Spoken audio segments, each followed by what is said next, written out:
Seguramente algunos de ustedes saben de mi proximidad con los temas relativos al Estado de Israel, al judaísmo, al sionismo, a la recordación de la Shoah. Pero quisiera recordar dos aspectos de esa tarea que justifica un poco el por qué me han invitado y con tanto gusto he aceptado yo esta invitación. La familia de mi madre vino a Río de la Plata, a Buenos Aires, en 1749. Antonio José de Herrera, de origen seguramente sefaradí. En casa hemos conservado mucho esa tradición. Esta gente se afincó en Buenos Aires. Después alguno tuvo la buena idea de cambiar de lado del Río de la Plata, porque ustedes se salvaron de que yo fuera su presidente, entonces creo que la idea es buena. Pero quiero decirles que en casa siempre se cultivó mucho ese entendido que había de que era una de las tantas familias que se habían convertido, no en condiciones de mucha libertad, y además habían venido a América. Pero también quiero decirles que he tenido el gusto, mejor dicho, el honor, de inaugurar, por iniciativa de mi gobierno, el Memorial del Holocausto en la ciudad de Montevideo. Creo que es el único que hay en América Latina.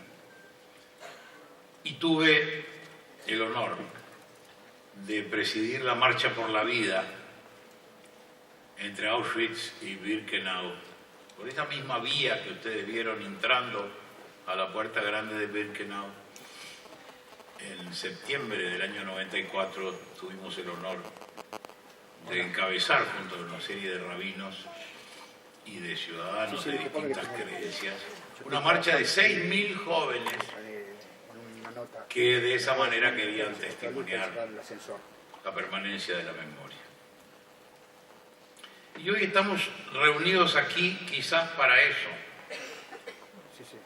para hacer un análisis del episodio, de los episodios que forman el Holocausto, del escenario donde aquello se desarrolló, el escenario de la década del 30 en Europa, y luego, porque esa es la parte más importante me parece, traer ese episodio, esos episodios a nuestra vida actual y hacer algún análisis de cómo estamos viviendo las mismas fuerzas negativas y positivas hoy en el siglo XXI.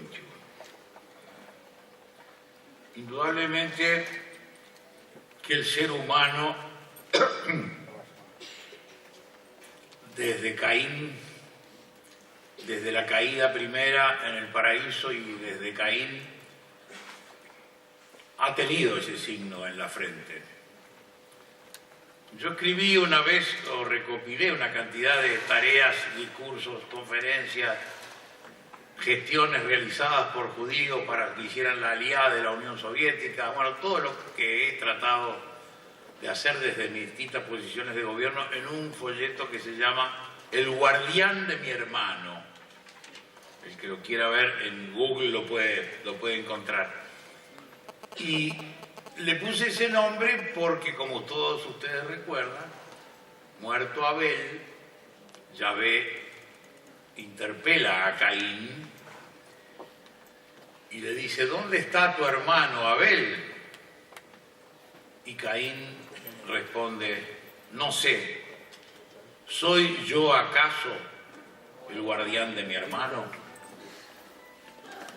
Y nosotros debemos responder que sí, que somos los guardianes de nuestros hermanos, que una vida es mi vida y que el quitar esa vida, como enseña el Talmud, quita toda la del mundo. Por eso tenemos que recordar tantas veces en las que el signo de Caín se pudo leer claramente en la frente de la humanidad. Y lo peor, o uno de los peores aspectos de esos episodios que la historia ha mostrado, es cuántas veces la religión fue el motivo, la causa, la excusa para los peores pecados contra la humanidad y contra la naturaleza humana. Ese siglo XX que acabamos de clausurar, vaya si está pautado por esas locuras colectivas que llevaron a matar porque se pertenecía a otra raza, porque se rezaba distinto. ¿Cuántas veces nuestro propio tronco originario abrámico, nosotros somos los hijos de Abraham, de Isaac, de Jacob, de Ismael? ¿Cuántas veces en vez de tener al libro, a la escritura por bisagra, que nos coordinara, nos vinculara, de ese propio libro, blasfemamente se hizo la ocasión y la oportunidad para la muerte del distinto o del que creíamos que era distinto? Pero si bien el siglo XX tiene un muestrario porque armenios, tutsis, hutus, Sarajevo, bueno, comunismo, nos muestran ejemplos terribles. La Shoah se destaca y tiene características más peculiares, más terribles. La industrialización de la muerte, quizás puede compararse la de la Shoah con la de Pol Pot, que institucionalizó también la muerte. Pero la industrialización, cuando uno va a Auschwitz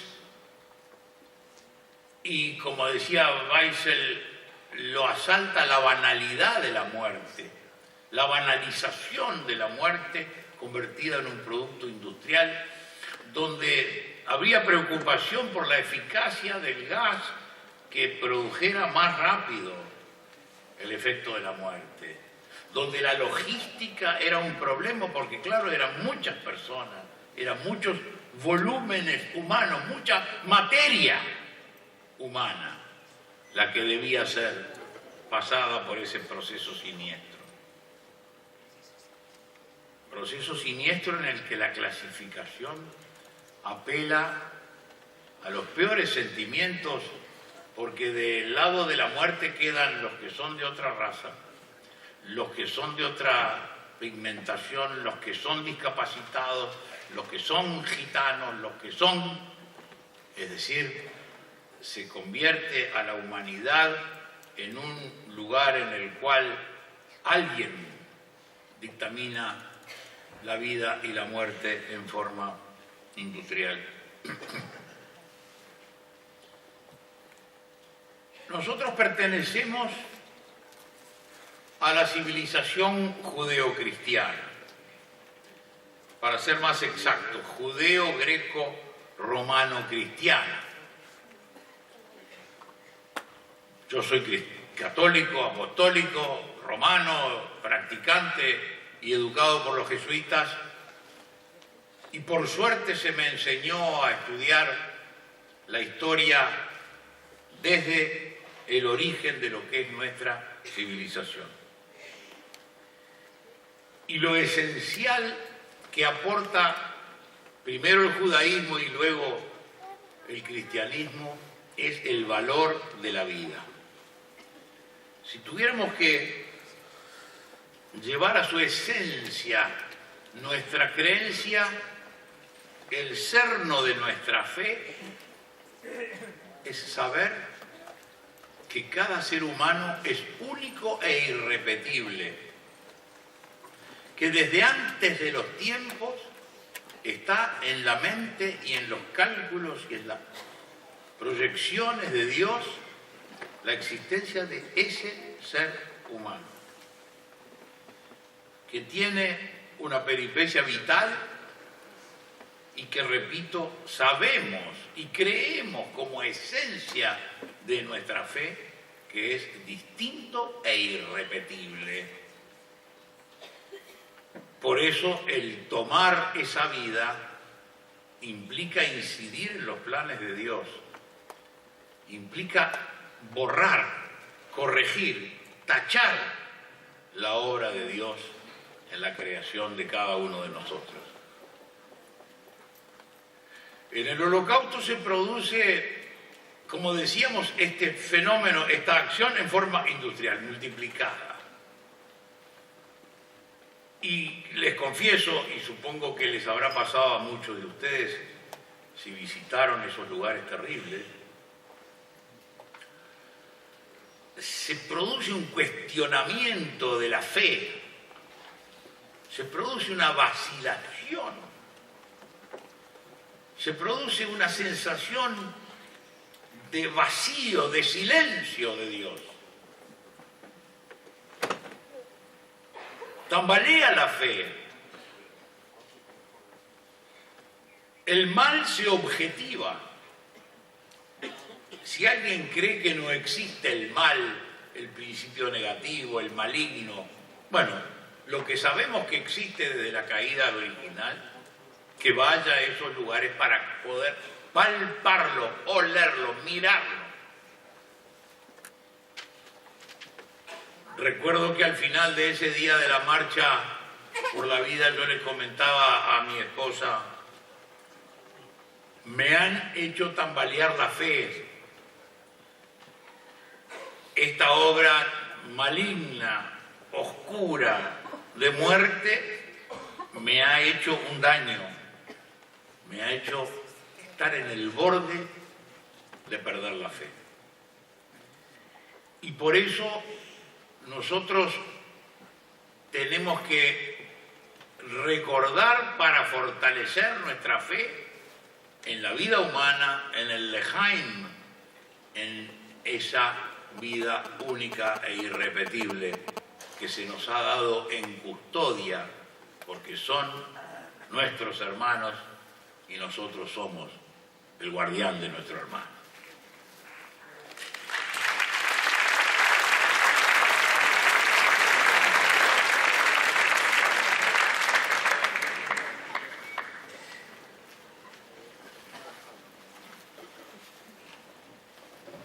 Se ha puesto de moda en estas tierras platenses y también en otras partes de América del Sur el hablar de relato para cambiar, desfigurar o transformar la historia. Y ustedes lo saben y nosotros del otro lado del río también lo sabemos. Qué tremendo esto. La historia es la maestra de la vida, la luz de los pueblos. Es la única manera de aprender acerca del futuro que tenemos. Y por ello el corromper la historia, haciendo de ella una mentira, pretendiendo cambiarla y de esa manera sembrar semilla de la mala en las mentes y en los intelectos de los jóvenes, es un pecado tremendo. Un pecado tremendo y que además no solamente es inútil en tanto cuanto los hechos no se pueden borrar, pero es al mismo tiempo el origen, la causa de males que hemos visto ocurrir y que pueden repetirse. Esta tendencia en América Latina, después de las luchas subversivas y después de las dictaduras, todos esos episodios que se condicionan unos con otros y que todos hemos vivido, nosotros lo sentimos como una alarmante prueba de que hay otro tipo de muertes que no son solamente la muerte física, sino es matar el testimonio de la historia. Y esto está ocurriendo también respecto del Holocausto. Ustedes lo saben. Ustedes saben que hay desde la negación de que ocurrió, y hay congresos y hay reuniones en los que se habla, y hablan a veces hasta integrantes de nuestra colectividad judía, algunos que niegan la existencia del Holocausto. No ocurrió. Lo que doña Lea nos acaba de relatar no es verdad. Pero también están aquellos que en una actitud terrible dicen, no fueron tantos. O sea que si son muchos es Holocausto, si son pocos no. ¿Dónde está la medida? ¿Dónde el límite? Quizás esto es peor que lo otro. El negar que ocurrió es golpear contra la piedra de la historia, pero el rebajarlo a decir, bueno, si fueron 1 millón en vez de 6, si fueron, ¿cómo vamos a cuantificar el martirio, el exterminio del otro porque pertenece a una, entre comillas, raza distinta? Si son muchos, es realmente terrible. Si son unos pocos, no. Hoy tenemos por eso que multiplicar este tipo de actos. Y creo que es importante, como se recuerda la Noche de los Cristales. Yo tuve oportunidad el año pasado en el Kristallnacht de estar en Costa Rica y estar en Panamá, invitado por la B'nai B'rith de esos países. Y es necesario recordar, relatar esa Kristallnacht. Quizás el primer eslabón de la larga cadena que termina con la Shoah. Es necesario que frente a esa blasfemia de la historia nosotros recordemos, y recordemos con sentido de proyección hacia adelante como lección. La primera vez que estuve en la tierra de Israel, cuando el Museo de la Recordación del Holocausto no era la fantástica institución que es ahora, ¿no? Educativa, gráfica y espectacularmente elocuente que es ahora. Yo estuve hace un mes en Jerusalén. Yo pertenezco a una asociación que se llama Friends of Israel, donde quienes no somos judíos y hemos ocupado cargos políticos, formamos una especie de lobby en pro del Estado de Israel. Y me acuerdo la primera vez, en el año...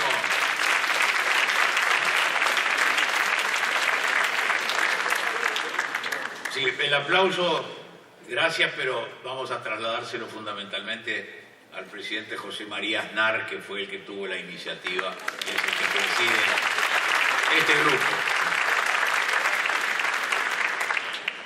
Y recuerdo la primera vez que estuve en la tierra de Israel, que a la entrada, ahora no sé en qué parte quedó, porque aquello ha crecido tanto, había una serie de pantallas, yo calculo que serían como 20 o 30 televisiones, pequeñas pantallas, y pasaban permanentemente los rostros distintos del pueblo judío. Y era el mejor argumento para el terrible concepto de raza, sobre todo cuando se aplica a discriminar. Y allí estaban falayas, etíopes, Europa, sefaradíes, es decir, todas aquellas caras nos mostraban la tremenda mentira que es ese concepto de raza y lo terrible que es, además de ser mentira, y utilizarlo como fuente de discriminación. Ahora, ¿por qué estamos en Europa actual y en muchos países que conocieron estas barbaries de nuevo con manifestaciones de antisemitismo notorias, ascenso de fuerzas políticas que más acá o más allá de su superficie tienen esas tendencias?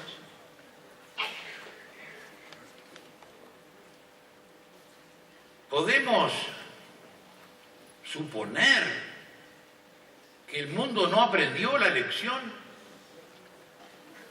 Claro, uno piensa, el pueblo judío, después de la eliminación del Estado Viejo de Israel, fue a dar a Sefarad, ¿no es cierto? Y hay que oír a los escritores sefaradíes, a los magníficos sabios, entre ellos el Rambam, el más grande, Maimónides, el más grande representante de esa cultura sefaradí, cómo en España pareció el pueblo de Israel encontrar un segundo asentamiento para el 31 de marzo del año 1492 asistir a la barbaridad del decreto de expulsión de los judíos. Pero luego fue en Alemania donde se aclimató una enorme cantidad de judíos y en el Imperio Austrohúngaro, en la Mitteleuropa, hubo un momento en el que se pudo, en la música, en el arte, en la finanza, en la industria, en todas las actividades, creer que se había llegado a un determinado nivel. Creer que aquellas cosas oscuras, negras de 500, 1000 años, 2000 años habían desaparecido. Sin embargo, no fue así. Aquellos señores que cultivaban las artes y que embelezan con su música, su filosofía y su ciencia, aplicaron esa ciencia a la industria del exterminio. Pero ahora, nuestra generación, la de la posguerra, la que ya está pasando la antorcha a hijos y hasta nietos, ¿podemos creer que vuelvan los sentimientos? Y claro, ahora están un poquito ocultos, ¿no es cierto? Dicen, nosotros no estamos contra los judíos. No nos gusta el Estado de Israel. Ahora, es un matiz, ¿no es cierto? Y claro, el Estado de Israel es una espina para muchos. Y allí está. Y entonces dicen, nosotros no es que somos antisemitas, somos antisionistas. Hay más sutileza quizás, menos barbarie primaria. Pero créanme que estos son sentimientos que pueden desatar consecuencias también terribles.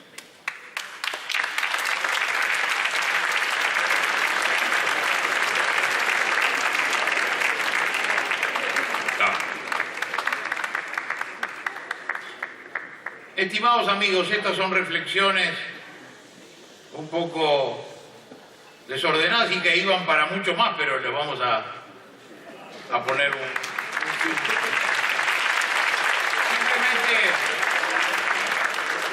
simplemente digamos que hoy En el momento actual hay un solo concepto que tenemos que poner como primario y antecedente de cualquier actividad relativa al Estado de Israel y al judaísmo. El reconocimiento absoluto, total y por todos del derecho del Estado de Israel a ser un Estado y a tener independencia y soberanía.